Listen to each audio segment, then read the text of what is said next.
webinar. We're pretty excited about this topic as we look at mental health issues in a time of COVID. We have some wonderful panelists, and I know in speaking to all of them prior to the beginning of this webinar that we know we could talk about this for hours, but I just feel so grateful for the opportunity to talk about something that candidly can be a little bit uncomfortable. Before I turn it over to our moderator, Larry Reagan, just a few housekeeping. I'm sure none of you have been on a Zoom session before. So I think I might have to give you a few instructions. No, I'm just kidding. But basically the same thing applies as to many of the sessions you've attended. You will all be muted during this first portion of the webinar, but you do have the opportunity to use the chat function, and we encourage you to do that to either speak with the panelists or talk among yourselves. As we get to the end and we open it up for Q&A, you'll notice at the bottom we have a Q&A feature, so we will go ahead and use that. And as you can imagine, the session is being recorded, so you can go back and listen to it if some of you have to jump off or you just want to refresh your memories about some of the interesting things that'll be discussed.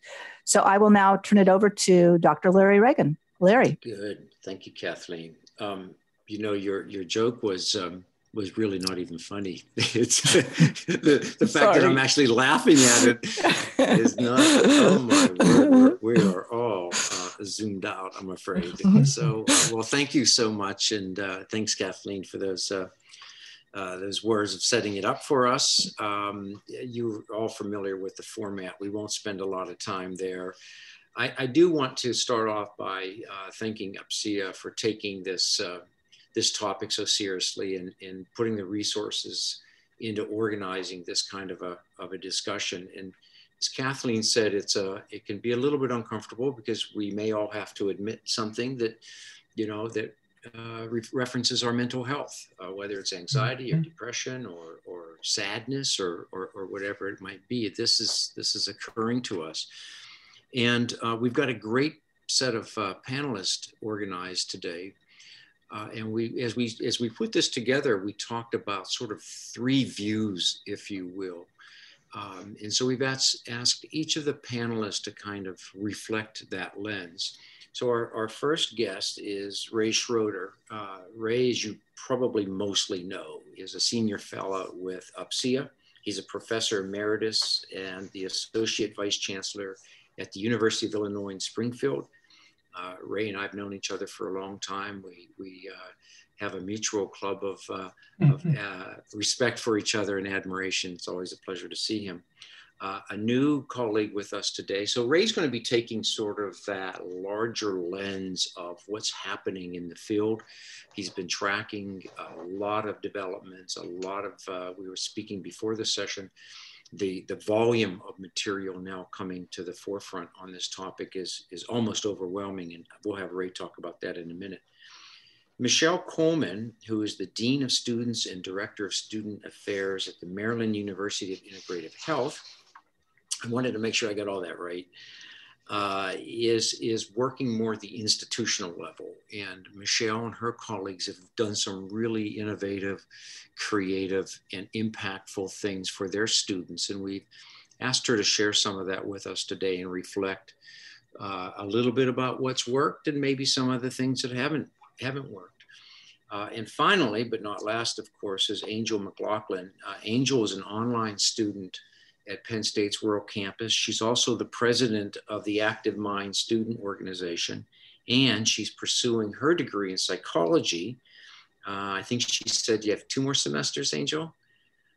And yeah, I have the spring and the summer, and then I'm done and on to my master's. And the cool thing about Angel, well, several cool things about Angel, but one of them is she's involved in the field of mental health on a daily basis. It's what she said, it's sort of what she does on her day job. So with that, and Angel's going to give us kind of that student lens, student perspective of this topic. So I'm just delighted to see this number of people coming on. One of the things I'm going to tell you quickly that I did ask the panelists to do, and I'm just going to remind them, I said, you know, in these times, this is really a difficult period that we're all going through. experiencing it in different ways and such. I said, please make sure at the end of the program, you leave us with something of hope. So I'm going to remind Ray and Michelle and Angel to give us something to smile about, to be hopeful about. And with the news of the vaccine, that may be one of the things that we can be excited about. But let's get started with Ray. Ray, I know you've been tracking this. You follow it. You write about it. Share with us a bit of what you're seeing and what are some of the dimensions of this crisis. Thanks so much, Larry. Yes, I began tracking this early in January when it was all Wuhan, and I saw the seeds there of what might become significant, and it became much worse, far worse than I had expected. So when we look at higher ed, and we all recall remote learning and the panic I had from one of our member institutions, Michigan State, had contacted me. It was on a Thursday before spring break. And our good friend, I'll not mention his name, but a great guy who said, our provost thinks we won't come back. Now what are we going to do? And they had thousands of classes that needed to go online. And they had 9 days. And just a tremendous challenge. But in any event, so we've seen this evolve. We see opportunity with vaccines just starting and the like. I think, though, that we need to remind ourselves every day that we're in the middle of an historic pandemic. This is the worst in a century or more. I mean, this is historic and devastating. And we have to treat ourselves and others with the kind of compassion and understanding and active caring, and I'll talk more about that later in our session, that this calls for. You know, many people refer back to the 1918 Spanish flu, and, I think this is more like the Black Plague. I think it is so pervasive, it's going to last a long time, and the ramifications are huge. I had just released on the 11th or 12th an article that referred to what I call the dark shadow of the COVID pandemic. And it is this whole mental health ramification that we're facing.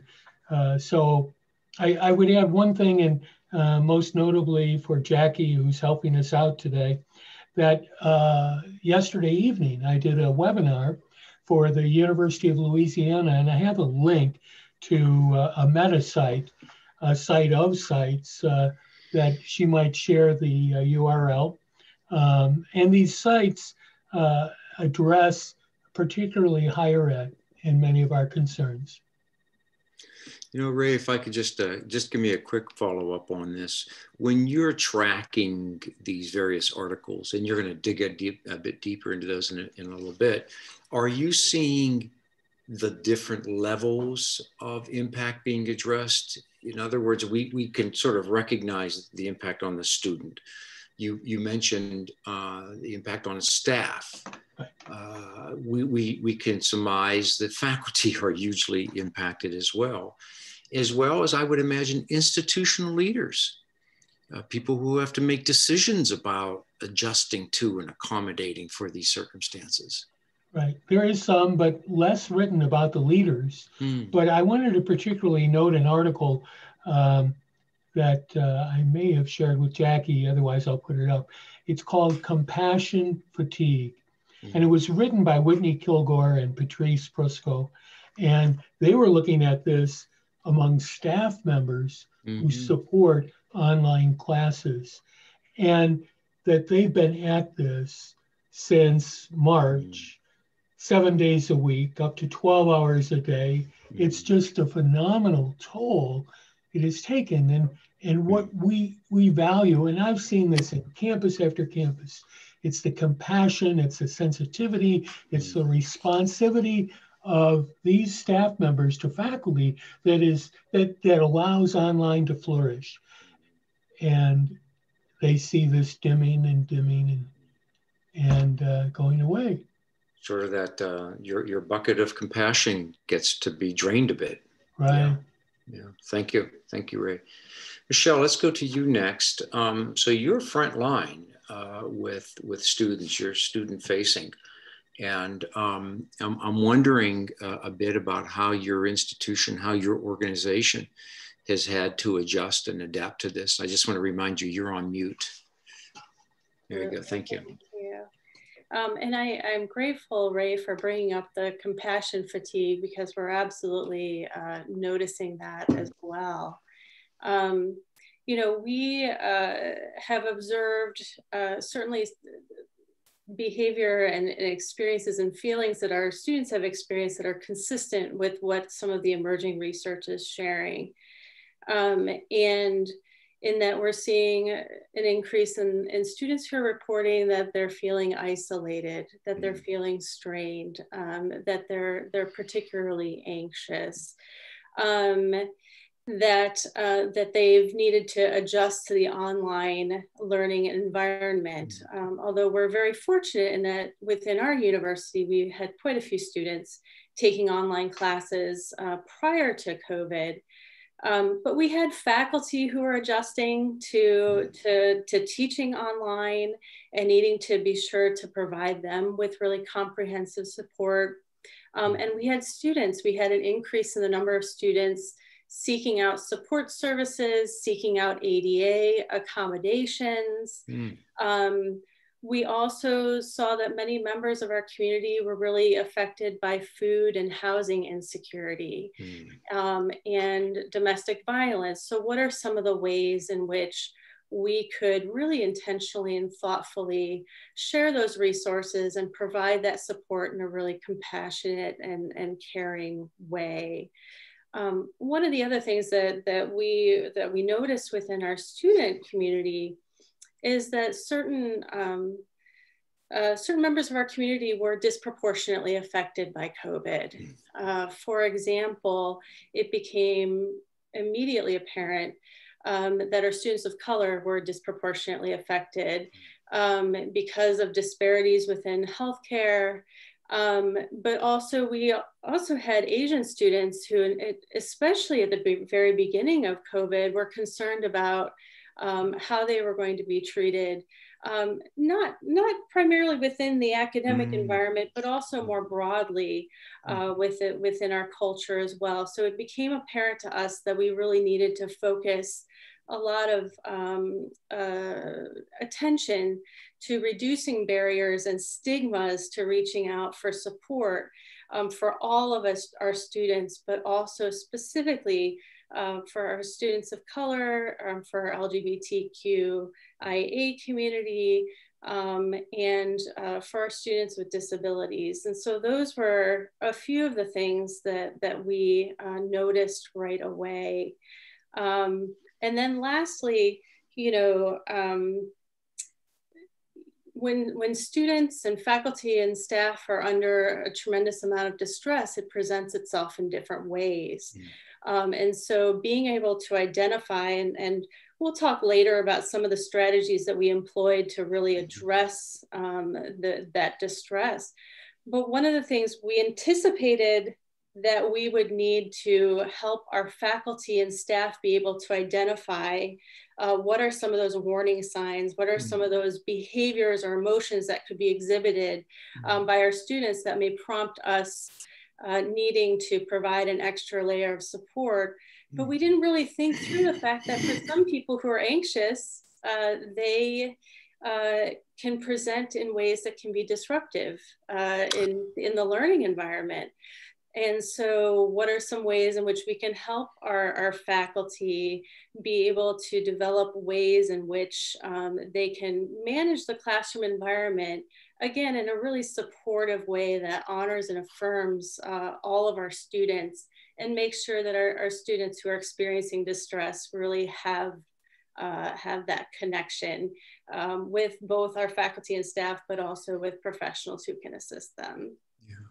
You know, Michelle, that I have two quick thoughts reflecting on that. One is on that first point, you know, in a classroom, when we see face-to-face classroom, when we see disruptive, we'll call them disruptive behaviors, as educators, we often think, something else going on here. You know, this may be a personality trait, or they're acting out, or there's something else going on.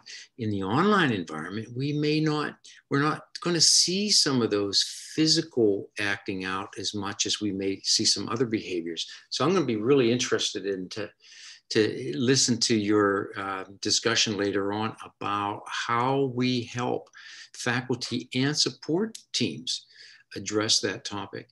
The second thought I had was, you were talking about sort of what we may or may not have anticipated out of this. And one of the thoughts came, we've all seen a lot written about the disparities also around that technological dimension. People who have access to a broadband, or even the technology to access broadband. In here in Center County, we're in the center of Pennsylvania, a fairly rural area. We used to joke that it's equally inaccessible from any part of the country. And our faculty members, you know, who may live 10, 15, 20 miles off of campus, have the same, they're experiencing the exact same issues as their students. Mm-hmm. So that it's just, again, one of those unanticipated outcomes of this. Yeah. Let me jump to Angel. Angel, so glad to have you with us. And speaking of bandwidth challenges and such, I appreciate Angel, who was really working hard in the last 2 days to make sure that she can get the technology needed to be here. But Angel, from two angles, I guess, for you. One is I'd like to hear your sort of personal take on this as a learner. But also being involved with other students you're hearing from. I'd love to get your reflections about the kinds of experiences they are having as well. Yeah, absolutely. So for me individually, some of the biggest challenges that I've had to face were some things that, you know, when I first heard about everything happening and most places were switching over, you know, being an online learner already through World Campus, I was like, oh, I'm already online. This is going to be so easy. I don't have to make any adjustments. But like, sure, I didn't have to change the way that I was learning, but there was still a lot of things that happened along with that. And, you know, some of the challenges that I've encountered, probably the biggest one, you know, I have PTSD, and the implication of being trapped in your house is something that was a extremely big thing for me, because that is part of why I have the PTSD. And so, you know, that raised a lot of mental health issues for myself. And, you know, fortunately I have the self-awareness where I'm like, I should probably see someone about that. Wow. So all while being in school full-time, working full-time, I also had to go back to trauma therapy to work out the issues I have around, you know, the implied having to stay in the house that COVID brought along with it. So, you know, that was a challenge I didn't see coming. I also, you know, I have ADHD. So focusing and concentration in the middle of a pandemic is already an issue. So that also just raised considerably more issues for me. And I really had to buckle down and put some very like strict routines and stuff in place to be able to keep myself on track. It came with a lot more challenges than I thought that it was going to, because I wasn't considering the big picture initially. I was just considering like everything's online already, so it's fine. But, you know, as a student leader, and as a student leader and working with other students, you know, a lot of the things that Michelle brought up around, you know, children or students of color, Asian students, LGBTQIA, you know, we're seeing the same issues. I know that Active Minds, we partnered actually with the World Campus Pride Club, because when they were starting up this year, I was like, hey, we should definitely have this partnership. I think you guys could use the support. And so now we share several members because of that, because, you know, there were individuals in that club that wanted that additional support. And I see post after post and discussion after discussion about how people are having a difficult time, managing school and work and everything else that comes along with it. And especially adult learners who have children who, they only have one laptop and they all have to figure out how to share it, while their 3 kids have to do Zoom school all day, and they have to work at home and they have to do school. So, a lot of that, a huge piece of like disparity came up with that too, for the people that can afford to have, multiple iPads and laptops and stuff, it was less of a struggle for them than it is for, more of like the working class population, where they may only have one computer for the whole house, or they might have a computer and a tablet or something like that. And so, finding dedicated time to be able to do schoolwork has increased a lot of stress and caused some depression and anxiety with some of the students. It also, having their kids home all day and having to help them do school all while trying to do the other stuff has caused a lot of self-esteem issues with some adults too, because they feel like they should be doing better and they're not doing enough. And so I constantly find myself reminding people like, hey, we're all doing the best that we can, and that's all that we can do. And it's not going to be perfect. As long as you do the best you can, pretty much all is forgiven, because nothing is normal and nothing is right now. Yeah. So we haven't been here before. This is all new. Angel, it's striking me as you're speaking this through, and I hadn't thought about this, but you're experienced with sort of the mechanics of online learning, but you did that, or that experience is based on a completely different set of societal norms. Like, you're still able to go out and interact with your friends, and you're able to go to work and shop and such. So the dynamics for you as a learner changed, and that idea of isolation, as each of you are speaking, I keep on going through my head and thinking of isolation, what does that do? I mean, think about the criminal system. What do they do with the prisoners? The worst form of the punishment is they isolate them. Yep. And we have that sort of phenomena occurring. We're being told, isolate yourself. And it's been really, really hard. I did a survey, and I got several data points through the survey, and this is just of Penn State World Campus students.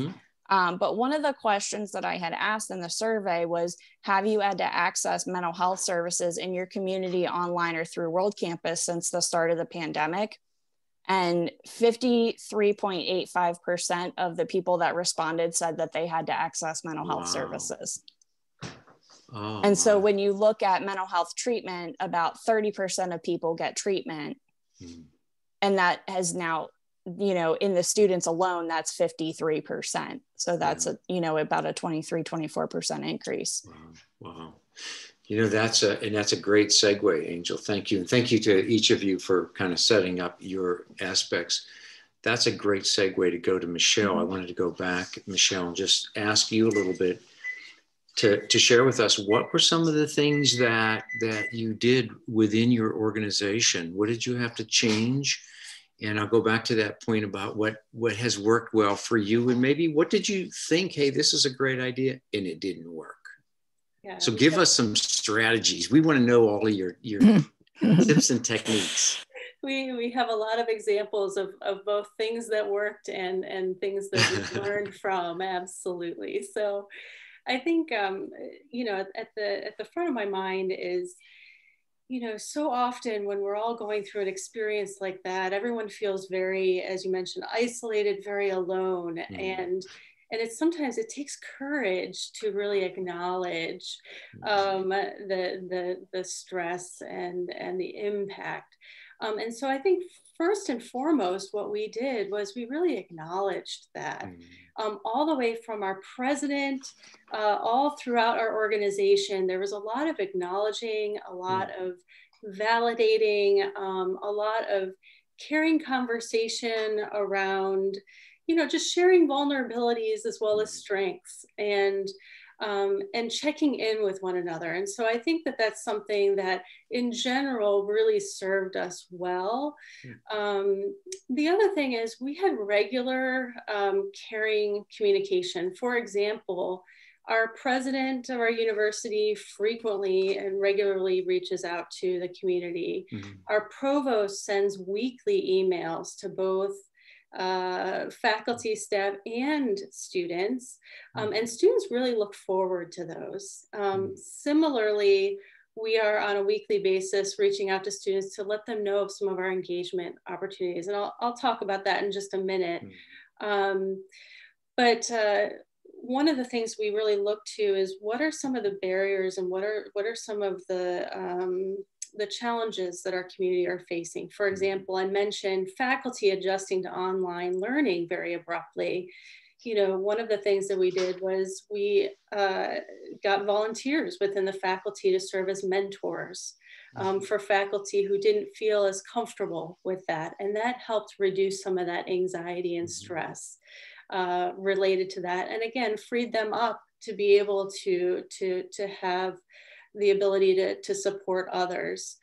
We did a lot of sharing of resources. Our career services, you know, normally it presents to students, but we invited their family members to participate as well.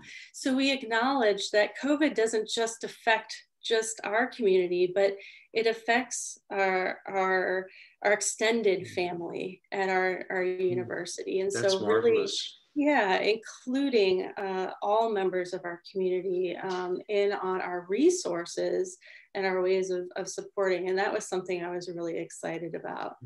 The other thing too is we set some really great expectations. So for example, from the very start, our provost really helped our faculty and students kind of manage their expectations and focus on the areas that were of highest priorities. And so that was really critical. We encouraged flexibility with assignments, with incompletes, with faculty and staff, with our schedules, to be able to manage all the different responsibilities as well. We established those support groups. One of the areas in which we didn't do as well is we recognized very quickly, especially our population is a little older because we are a grad school. And so we noticed that quite a few of our students had children that they were responsible for, but also quite a few of them either had parents or family members who are older who perhaps they decided to delay them going into an assisted living or healthcare facility, or they decided to bring them home. And so you also had that additional kind of that, I think they call it like sandwich culture of kind of how to manage that. And I think we really struggled with trying to figure out how to support those students, in part because of their schedule. They simply don't have the bandwidth or the time for a lot of the initiatives that we thought of. You know, support group, for example, would not be as effective. So where we landed was kind of individualized coaching, but that's something we're still very much looking to. Cheryl, can I have a follow-up on that? Absolutely. So where you may have had a strategy like these support groups, and perhaps I found this happening to me, where you had regularly scheduled, hey, it'd be a great idea to meet, you know, once a week, and that worked for a while, but then everyone's like, okay, you know, that's too much. Did you find yourself making those kind of adjustments? Like the idea was still a good idea, but let's adjust the parameters a little bit. Yeah, so an example of that's a great question. An example of that was actually probably our most comprehensive way by which we addressed our community needs in the era of COVID. And that is, we developed this really wonderful initiative in which we offered between 5 and 12 different events every week for our community. And it was for faculty, it was for students, and it was for staff. And so it ran the gamut of everything from, yoga to a playlist that was very popular, a cookbook that everyone created, qigong, meditation, a variety of different things. So one of the things that we wanted to do at first was create something that resembled our cafe at the physical building of the university. So just an informal space to bring students together, and just to facilitate dialogue, maybe some, getting to know you activities, but something really casual, really unstructured. What we found was our students prefer more structured activities. Interesting.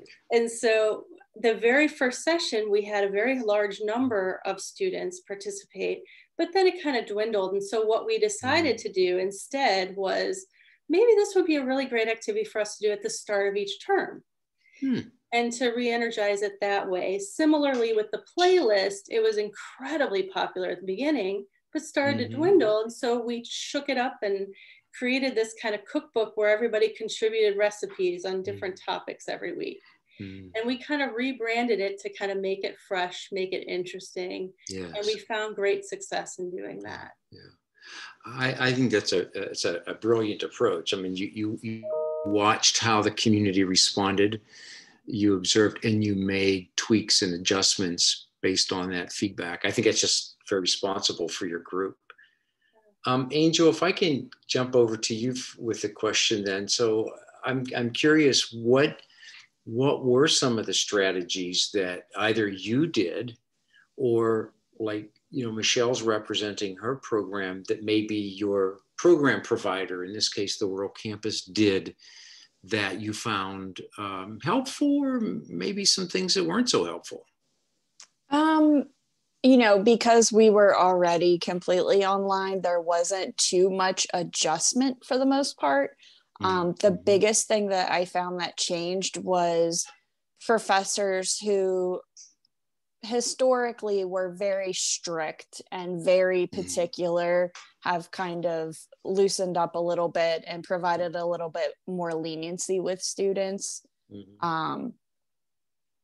even around due dates and things like that, giving people extra days without having to have like an exception for that or something.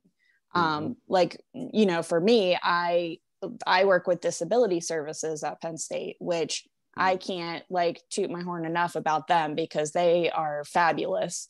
I have never worked with a better office for disability services. And so, with me, for the things that I have with my chronic illness as well, they've been really great with working with me on that stuff and providing me the things that I need. That is a support that I have been reminding people about as they're dealing with mental health issues, as they're having other things come up, hey, Penn State has this disability services, you should definitely contact them.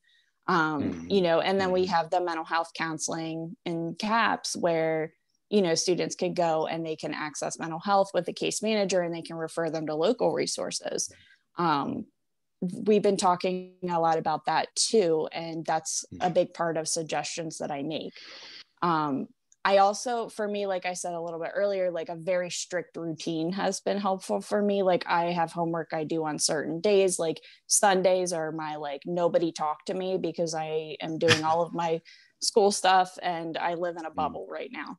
And I had to do that because the world is so chaotic right now, even though we're all stuck inside our houses, that it did change. And so adjusting my routine was really important with that. Again, just kind of drawing some inferences here. In some ways, Ray, we were talking earlier before the session about the impact of the unpredictability of all of this, right? That element of feeling some control is not there. And I'm wondering if what Michelle just said about the students, and Angel just said the exact same thing, the need for some structure and some flexibility. Have you seen that in the writings? Sure, I think it's both, both structure and flexibility. One of the best examples that came out in the conference last night was a faculty member who said, I asked my students what we should do. Here are our learning objectives. How do you recommend we get there? Let's try them out. Let's work together. Let's find a way. You know, a best practice overall in online learning is engagement. We need to find ways to engage the students, and that's more important than ever. You know, within this context where it's so severe that there are people dying, and I'll digress briefly to mention that a student at one of our sister campuses committed suicide in the suburbs of Chicago, having been isolated. And his mother came out to the news media and said, it was this isolation. You know, you've got to pay attention. It took this freshman, this talented, award-winning young freshman's life, but we weren't listening, we weren't observing. And so I think part of it is, yes, we look for structure. We also need flexibility, and we have to realize that at this point, you know, it's not worth someone's life, you know, to not give an incomplete. I mean, come on, everybody come together and say, yes, we're going to adapt to your needs, and we recognize how challenging this situation is for you. So I think that flexibility, along with kind of an active caring, will go a long way. Yeah. Angel, you used a term when you first started talking that has stuck with me, and it's one I hope that a lot of people have taken to heart, and that is, you said we need to cut ourselves a break. And we've heard that term. How have you internalized that idea, like, of just, okay, this is going to be okay? So I am definitely one of those people that I am extremely driven. I'm extremely ambitious. I hold myself to very high standards all of the time. And so that is something that I've been working on already, like in my personal development. And then COVID was kind of just like, haha, challenge accepted. So now you really have to figure it out. And it took a lot of reminders for myself. I live by my planner. And so I would put like stickers, or I would draw things, or I would put quotes in there and just remind myself to like, give yourself some grace, cut yourself a break. And because every time I look in my planner, I see that. And so kind of putting it in front of my face and reminding myself, like, you're doing fine, is something that's really helped for me. And I remind myself too, because I find myself doing it for other people more often than I do for myself. You know, when friends that I have through school and stuff, they will talk to me, and I'm just like, hey, you know, like, it's okay. Like, cut yourself a break, take it easy. Like, you're doing the best you can, and that's all you can do. And don't beat yourself up about it, because none of us are doing, you know, our normal best. We're doing our new normal best. And those aren't always the same.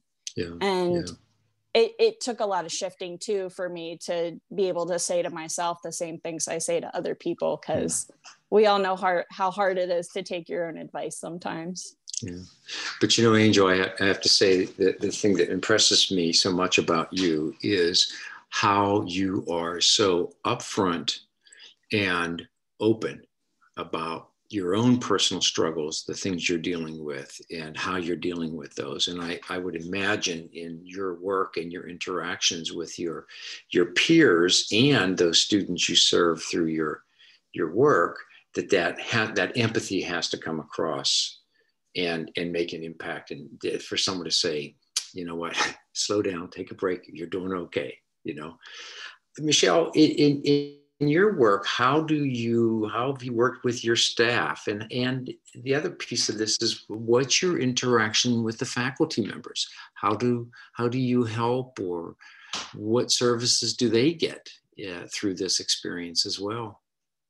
Yeah, absolutely. So we ensure that all of our staff and faculty are aware of the varying resources that they have in addition to our students. So for example, our employee assistance program, some of our, that initiative that I mentioned earlier, the Building Community Across the Distance, all the ways in which we support the well-being and resilience of our faculty and staff in addition to our students. And so we really promote and encourage participation, and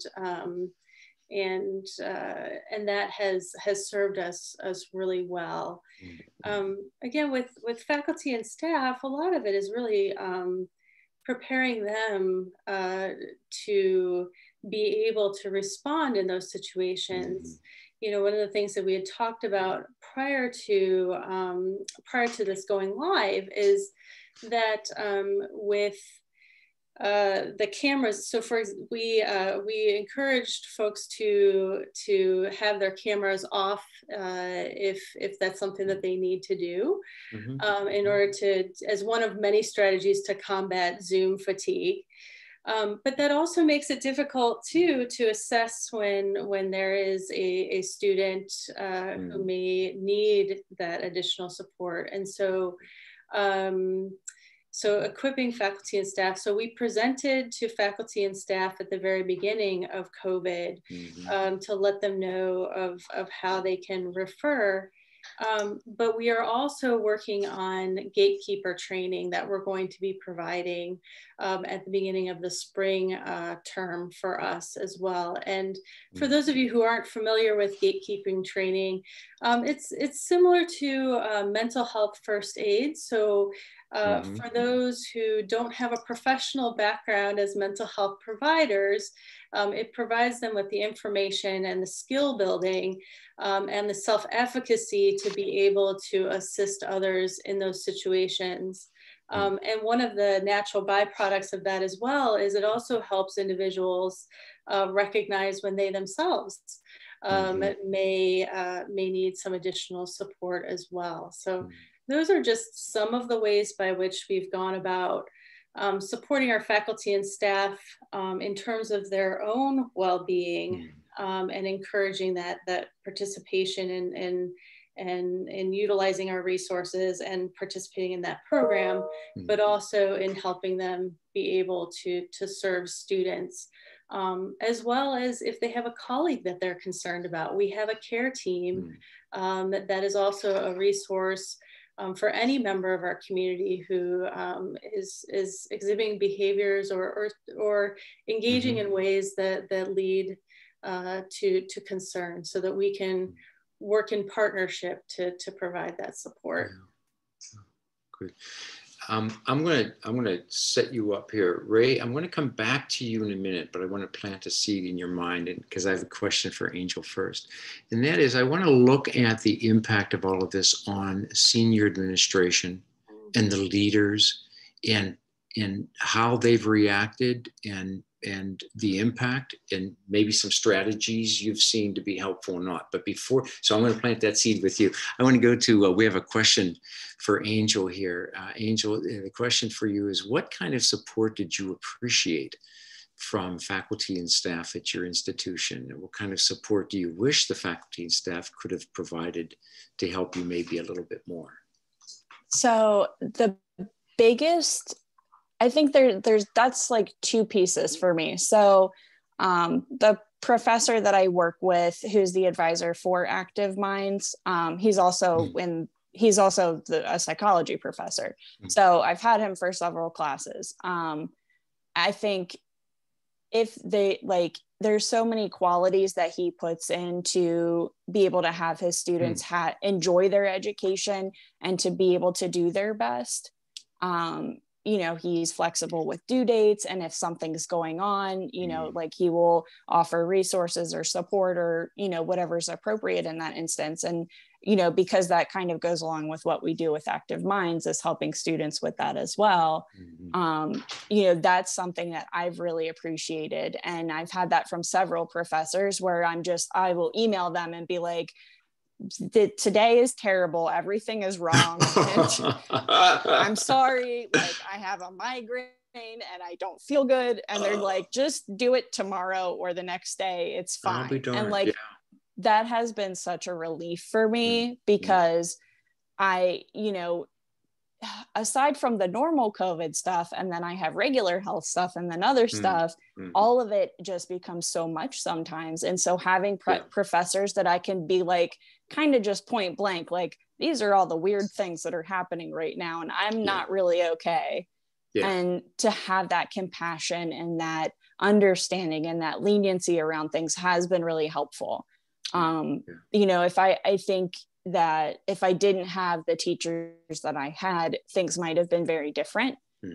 Because I did have a professor who was incredibly unhelpful in every capacity of the word and was uninvolved in the class. And I ended up dropping the class against, you know, I've never dropped a class, and I ended up dropping it because I was just like, I can't function under these conditions. And so I had to reconcile that in myself, that like, you have to drop a class for the first time in your life. And I really just had to kind of remember that. But I think the biggest thing around it that has been helpful for me has been the flexible due dates and being able to just talk to my professors and be like, I'm having a really crappy day and I would just need to talk to someone about it. And, you know, that has been valuable too, because like I have support systems in place, but most people don't want to hear about school. Yeah. So right. To be able to talk about school with somebody who gets school has been an incredibly valuable resource for me. And I think it is too, because like when I did my survey, 61% of the students said I have 1 to 2 faculty members I can access for support. Wow. And that I feel like that number has gone up exponentially because I know there's a lot more students accessing teachers. Because I talk with some of the teachers about what students are accessing them for so that our student organization can work on those things. And so through a lot of that collaboration stuff, you know, I kind of get a heads up about what students are saying or asking for in terms of support and kind of how we might be able to help make that happen for students.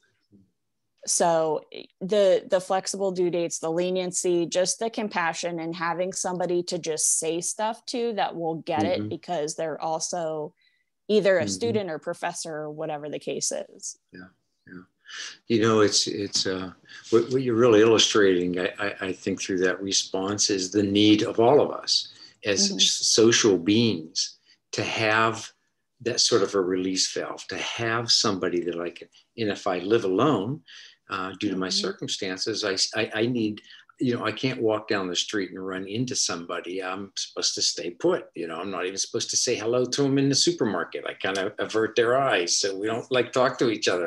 How weird is that? But you're suggesting, I think, even a proactivity on the part of the student of identifying perhaps it's another student, right? Somebody who will get me and understand my circumstances, and it's an interesting shift in dynamics in looking at an authority person like your professor or your instructor, who's going to be the one to say, you know what, Angel, back down. It's okay. You know, is really, really important. Yeah. And I've literally written emails for other students that they had to like send to somebody because they just weren't able to do it.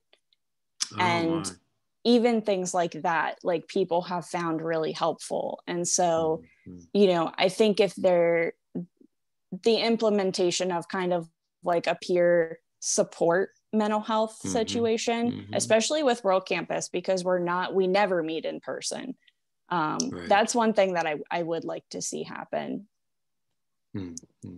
Yeah. Okay, good. Thank you. So Ray, I wanted to come back. Actually, it ties in very nicely. Angel was talking about sort of support system for students and support students with faculty or from faculty. I'm wondering about, you know, you're a vice chancellor at your institution. How does that senior leadership group keep their heads up and keep smiling and moving? That's got to be an incredible amount of pressure. They're forced, in many ways, they're forced to make these really big, difficult decisions. Absolutely. And, you know, it's concomitant with that is a drop in enrollments, physical pressures, layoffs, closing programs, and you've got that on top of the stress of COVID.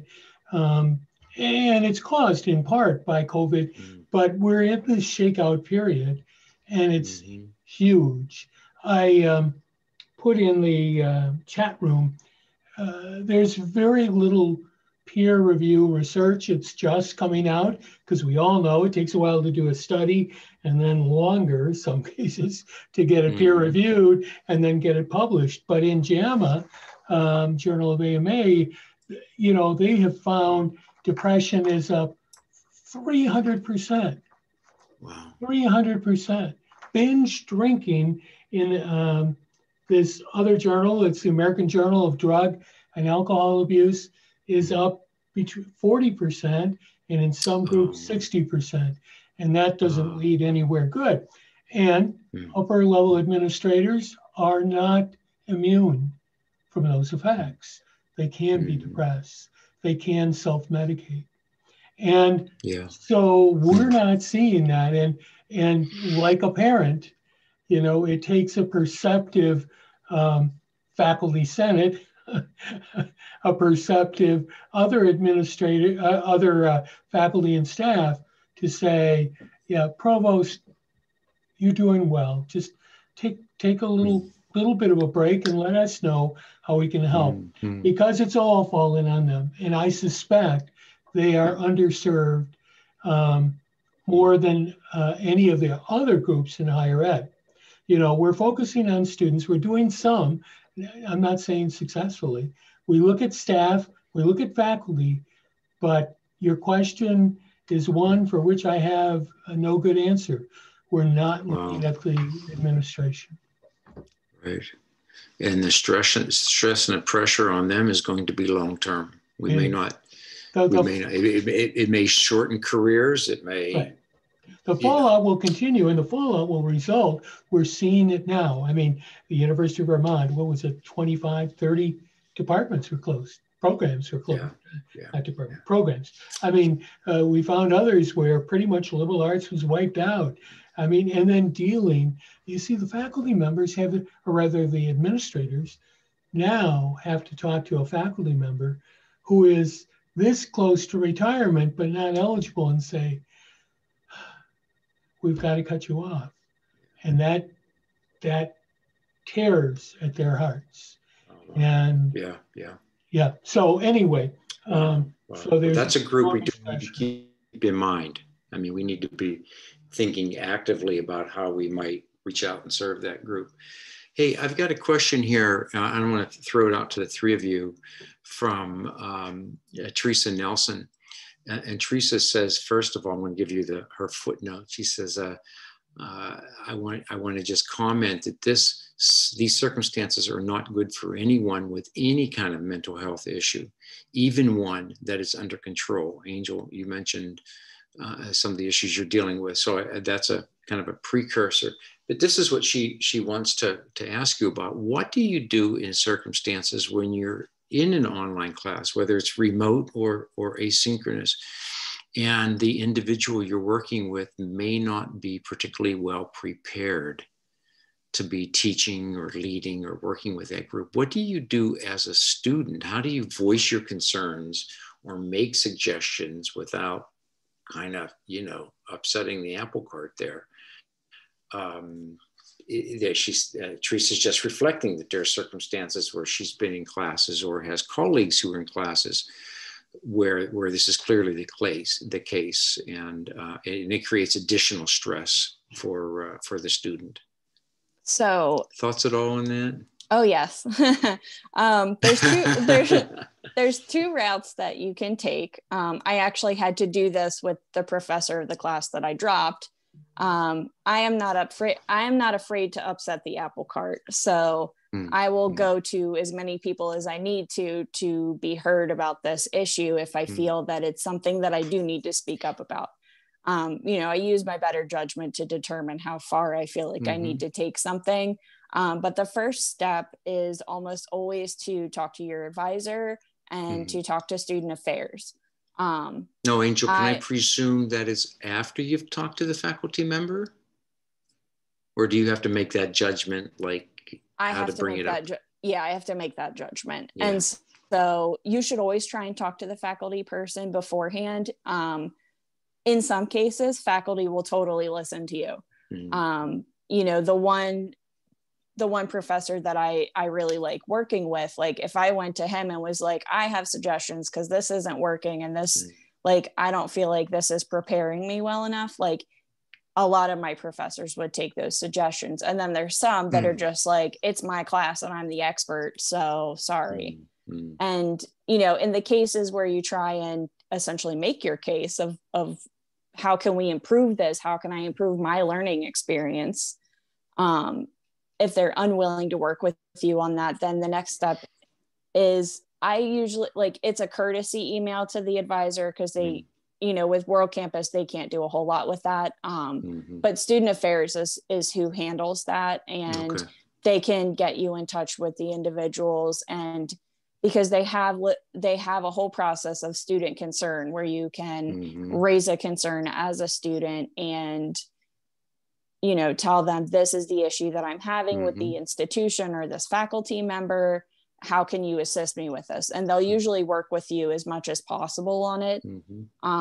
My issue wasn't able to be resolved, but it is now at least noted somewhere that someone has brought this up, which I think is the first step in a process. So good. Thank you. Yep. Ray or Michelle, do you want to weigh in on that one? What do we do with faculty who maybe, if I can even propose, they've gone through the faculty development, they've gone through faculty training, they're thinking they've got it pretty well in hand here, and yet from a student's perspective, it's not working. Yeah, please, Michelle, and then I'll add my 2 cents. I thought Angel covered that beautifully in terms of the way in which students can respond. And within Student Affairs, you know, we're always, you know, looking for those opportunities to help educate and coach students and talk through how to go about addressing situations at the lowest possible, you know, to manage it directly with the person with whom they have a conflict.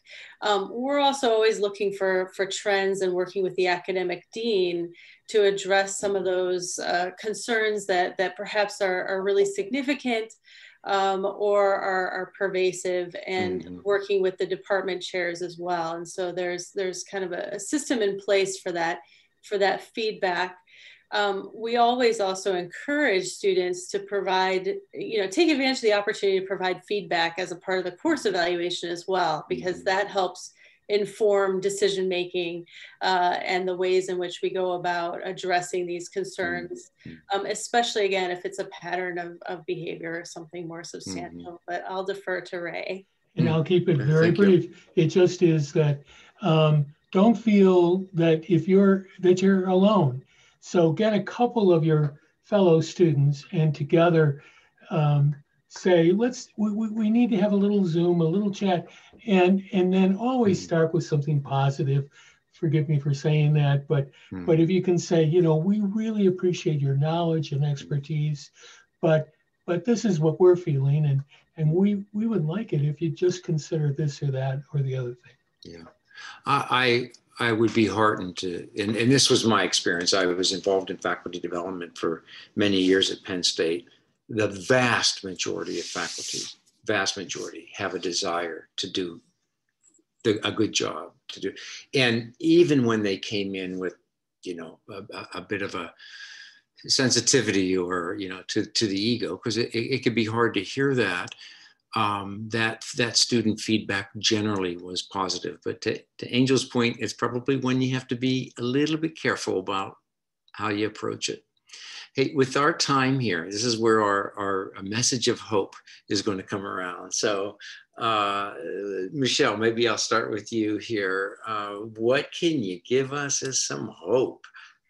Well, it's certainly a vaccine, but I think more broadly, you know, some of the things that we've put in place, like the way by which universities have been able to demonstrate their strength and their resilience and their care for students is really been a beautiful thing, and the ways in which communities have come together.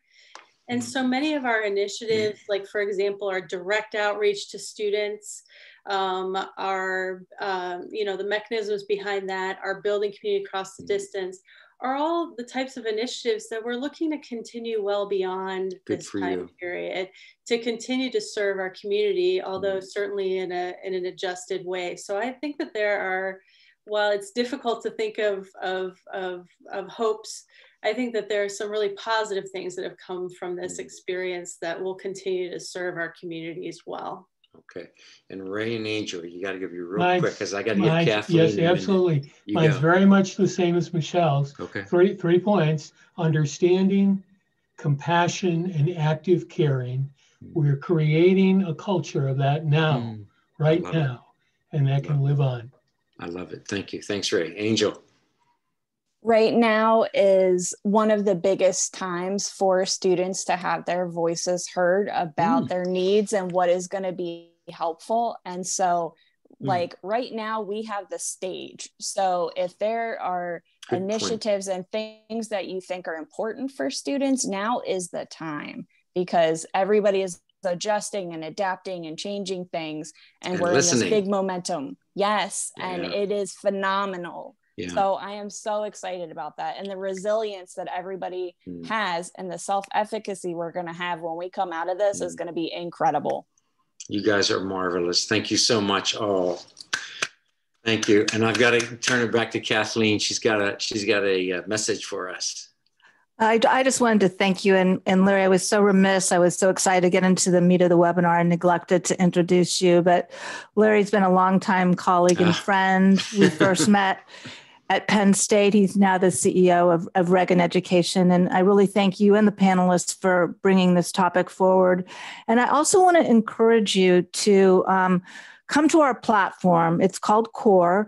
It's our community platform on the UPCEA website, where you can continue the discussion, because I know we all had to cut each other off, but I know there's so much more that we'd like to share and hear from you.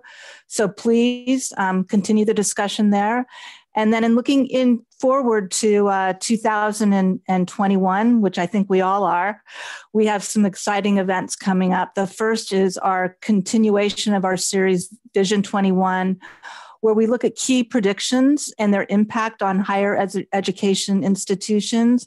And that'll be happening on January 9th at 1 p.m. Eastern. And we've got some great panelists, so we hope to see you there. And also, if you haven't registered for the Summit for Online Leadership and Administration, Solar 2021, that's February 2nd through the 4th, please register, and we'd love to see you there as well. So, thank you again to this panel. Thank you again to the audience for your participation, and wishing you again a happy and a very safe holiday season. Thank you so much. Thank you all. Take care. Yep. Thank you. Bye-bye.